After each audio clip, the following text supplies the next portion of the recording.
So starting things off, Charlotte Flair is out first. She's wearing this gear that they explained was inspired by a 7-year-old who is battling a brain tumor and was actually there in the crowd. So that was the impetus for her custom gear that she had. And she's starting off with Asuka, who she just beat for the advantage. So for this one, it's kind of weird. Like the baby faces had the advantage, but you always have to kind of work this match. Like the baby faces can't really have a numbers advantage. So they had to come up with like creative ways to just let the heels be in control. And I don't exactly know how creative they necessarily like were or even like needed. I mean, really, it just required the heels to get the advantage in the match. Like, well, you're forgetting this was an old Horseman trick. Charlotte Flair was able to make herself disappear at points of this match, and the production did not shoot her. So you just thought Charlotte just poof vanished into thin air at some points. So you thought you were watching like a 2-on-1 beatdown when Charlotte would say, "We just won't show you," and then it's not like it's even numbers. It does just kind of tell you that like the coin toss match really doesn't matter a whole lot. You know, whoever gets the advantage when the time comes for that match itself, they will come up with whatever way to give the heels the advantage. Or just let the heels get the advantage in both matches. Is one person going to complain about that? You mean like have the heels win the advantage matches? Yes. Well, like what's the difference? The difference is you can then just tell the story of the baby faces fighting from underneath instead of having to come up with ways to like. But you could do that anyway. But why you could do that in the body of the match anyway, regardless of the outcome of the advantage. Well, it looks kind of silly when you're up like 3-on-2 and the heels are having their way with you, and then we have to come up with ways to make Charlotte disappear. I guess what's sillier, having that or having a match that has an expected outcome every single year that they choose to do an advantage match. Wait, it would take years before people would catch on to that. And you get a better match at the end of it. I don't think it would take years. Charlotte and Asuka start, and it's just, they're just trading kicks. They must have really enjoyed this because they let this one go 5 minutes and 40 seconds. They gave them 40 extra seconds before Io Sky the countdown came up for her. So she comes out with her trash can lid with her name on it. We had like names on some of these weapons, and it starts as a just one-on-one match with Io and Asuka. Michael Cole refers to Io Sky as pound for pound the best wrestler in the world. Period. That's who's getting his award. He's been consistent with that, and I think that's a great way to like promote your talent. Well, that's fun. That he's been a fan since their Triple Tails days. We know this. He knows. He voted for her in the Hall of Fame. There's a Sky goes for this like this double springboard from one ring to the other and does a slip, but manages to complete the move onto Asuka. And this is the spot where Charlotte in this 3-minute period was gone for 95% of it. It was pretty much a singles match with Io against Asuka. Becky Lynch comes out fourth, and she brings a kendo stick. Now, thankfully, unlike the past WarGames, it wasn't like every single person had to bring their weapon of choice to the ring. They were just selective weapons. Although, man, weapons were kind of, I feel like they were the least utilized this year. Like they didn't go crazy on any big weapon spots in either of the matches.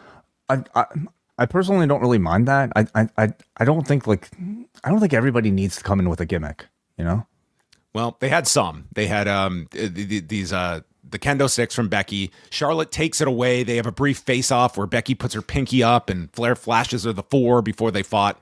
Alexa Bliss is 5th, and she runs down, they explain, because she wants to help her partner, Charlotte Flair. I think she was just given orders that, like, let's roll to the ring as quickly as possible. Kairi Sane is out 6th, and it's Kairi's chain that she comes out with. And she wraps it around her fist. She got a lot of utilization out of this chain. And in the goofiest spot of this match, the heels wrapped up the baby faces like this was like an old like cartoon, and then proceeded to hit them with double-seated drop kicks as Becky held the chain with the 3 all impervious to escape this trap. You have nothing for this. Number 7, AJ Lee comes out. Very loud reaction for her. Becky blocks her from entering the door, so AJ climbs over the top and leaps in. Kyrie is mocking her by skipping, and then Becky attacks from behind. It's 3-on-1 until Flair and Bliss come back from the dead, and we have them backing up AJ. Nia is out 8th, and then number 9 is Rhea Ripley. And she comes out, and Michael Cole, our film buff, has a special costume tonight inspired by the film Terrifier and Art the Clown. And given all the dead time on some of this show, I did all of my research here. She is a big fan of this film. In fact, after the first 3 installments of Terrifier, it looks like she might end up having a role in the 4th film. This has been her big hope to get into this film, and director Damien Leone has teased online that Rhea might, in fact, get into this 4th film. Terrifier, yes, as Art the Clown. I've never seen it. Okay. I trust neither have I, and good. neither is most people here until I get my emails tomorrow. She applied a prism lock onto Kyrie with the trash can lid, or the trash can itself, placed over her head, and there's a running seated drop kick by Sky. Crowd enjoyed that. 10th was Lash Legend. I don't know how many SmackDown viewers were among these 45,000. I'm going to guess not many of them quite understanding who Lash Legend was. She came out, and it was, first of all, this is maybe the first time we've heard her theme on the main roster, and came out. They did like have everyone sell for her. Like, she comes in and everyone is going down. Legend and Nia kind of worked as like your monster team together, each going for a cover at one point. And AJ breaks up one of the covers, and Lash has still got the other one pinned here, but Jessica Gard just stopped counting. So we almost got a phantom finish here. The insane elbow is hit, the Kabuki special with Kyrie using the chain onto Sky. This is where we're into the match beyond. And then Ripley is surrounded 5-on-1. Where are the other baby faces? They're all recovering, and she's willing to fight them all. And then not exactly the most dramatic of saves. This was not timed as well, but the idea here was that Asuka was going to miss Rhea, and Charlotte dives to save her former foe. And Asuka misses for the second night in a row with the mist. And this results in Rhea and Charlotte now bonding together because of this save. And it cuts off Lash Legend's run. So, it wasn't that the baby faces because it's Lash that takes the mist. Yeah. Yeah, it wasn't the baby faces stopped her. It was friendly fire accident. And like on Friday, I thought this miss spot was also really poorly timed. I thought, and this is very rare on a WWE show, I thought the cameras, they missed a lot of stuff. And part of it, you are doing 2 rings and 10 people, but there were a lot of spots on both matches that there was stuff that the announcers had to continue. There was a spot in the men's main event where you can see in the background Drew low blows Cody, and you're missing it. And then Cole and Wade are explaining it. And a full 45 seconds later, we cut over, and Drew's still got his arm underneath, between Cody's legs. I'm like, has his arm been there for 45 seconds? Because I saw when he first low blowed him, has he just continued to try and eliminate this man's testicles? We're jumping the gun, but in covering that, they ended up missing, or at least not focusing on Breaker's spear to Roman, which laid Roman out for the rest of the match. So it was sort of like a little bit of a, disastrous coverage there. December on the Post Wrestling Cafe, we have 2 editions of Rewind Away set for you, including a Patrons Pick where you have voted for us to review the Survivor Series from 1991, Hulk Hogan's Gravest Challenge. Then it's over to 2002 and a review of the very first WWE draft involving Raw and SmackDown as they kick off the brand extension. David Bitsenspan is going to join me as we review Video Killed the Radio Star, a documentary on Bubba the Love Sponge, and the sex tape involving Hulk Hogan. Plus, we will have reviews of TNA Final Resolution, New Japan's World Tag League Final, Collision Course every single week, and XL editions of Rewind of Raw, Dynamite, and SmackDown. Sign up now at postwrestlingcafe.com. So with Lash taken out from the mist, Flair and Rhea, they join together with a dual suck it, and then they suplex Jax. She takes a twisted bliss. Sky goes on top, and AJ takes the trash can, but she's too short to reach Io to hand her the trash can. So Rhea hoists up AJ on her shoulders to pass the trash can to Io, who proceeds to place it over top of her and hit a swanton onto everybody. Becky is the last one standing of the heels. She tries to run and escape, which would have ended the match, but instead they pull her down, riptide, and then AJ applies a Black Widow, forcing Becky to submit in 40 minutes and 50 seconds. Yeah. So like almost every WarGames I've seen, like a very entertaining match. Like the atmosphere is tremendous. The crowds are usually outstanding. I would say for this particular match, I don't think any of these segments preceding the match beyond felt too long. I mean, at 3 minutes each, it can't really feel long.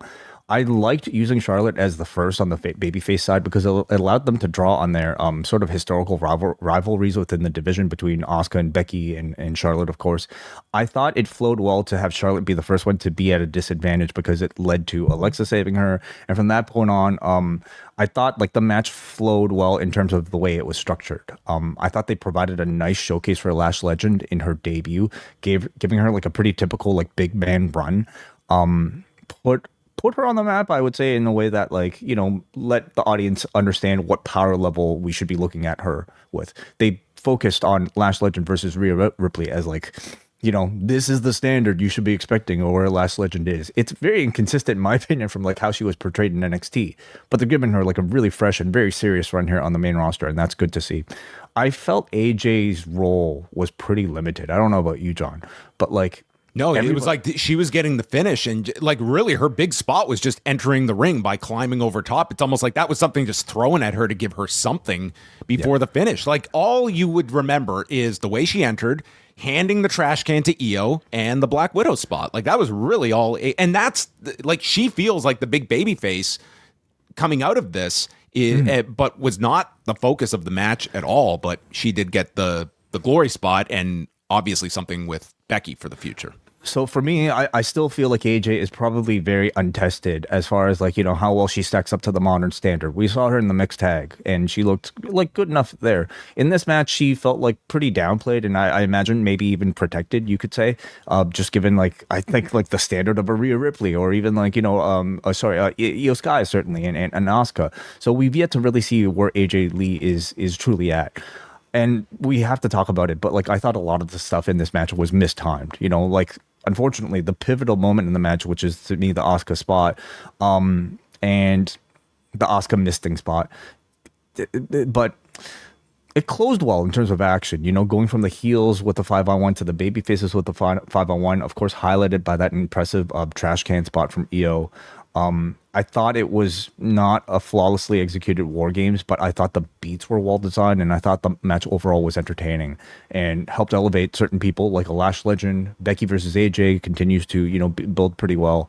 So I was overall high on the match, but not necessarily the execution of a lot of it. Yeah, I thought it was a really average WarGames to me. I think probably the spot that will stand out is like the Io spot probably. My issue with Lash Legend is I feel they should have done a lot more of this on television in the lead up to this rather than this kind of being her like showcase. Like she's been confined to all of these backstage segments, and I think the result was a crowd that either didn't know who she was or just hasn't taken to her yet because they haven't really been introduced that this is this monster that the match in many ways was like her entrance. She was designed to get over in this match as well. And, you know, I think it's fair to compare like the fact that they're in such close proximity. Even if you want to throw out the comparisons to Blood and Guts, like WarGames is like a really violent match. And this one to me was just like this seemed to be like one of the most conservative that they have done. Like it just sort of felt like it was, you know, it was more built around just the countdown clock and then doing Io's big spot at the end more so than like this violent fight that it never really achieved that kind of feel to it. I wonder how much of that went into just like how much they were thinking about Blood and Guts. I'm sure they were thinking a lot about Blood and Guts heading into this, because if there was any attempt at even trying to turn this into like a bloody affair, I think it would just invite comparisons that they could never match up to. You know, there's no way they could match. I The think level this of blood. invites comparisons that this end result is like, I just think like this is such a far cry from what we saw 2 weeks ago. Yeah, I guess you can't help it. But if they attempted anything like resembling a level of blood, like it just wouldn't be possible. I say that, but then like we had like that Drew McIntyre match, which was really crazy. But I wasn't going to expect it here. Yeah. It was an average match to me. I don't think it's one that is going to stand out all that much. But yeah, it is a big question about like AJ, like in a big singles match after this. Like we've only seen the 2 matches at this point, but she does feel like one thing is clear. They have a lot of big babyface stars. And they were all showcased in this match, like from AJ to Rhea, with Charlotte and Alexa, and of course Io as well. Like you've got a lot of great babyface talent there.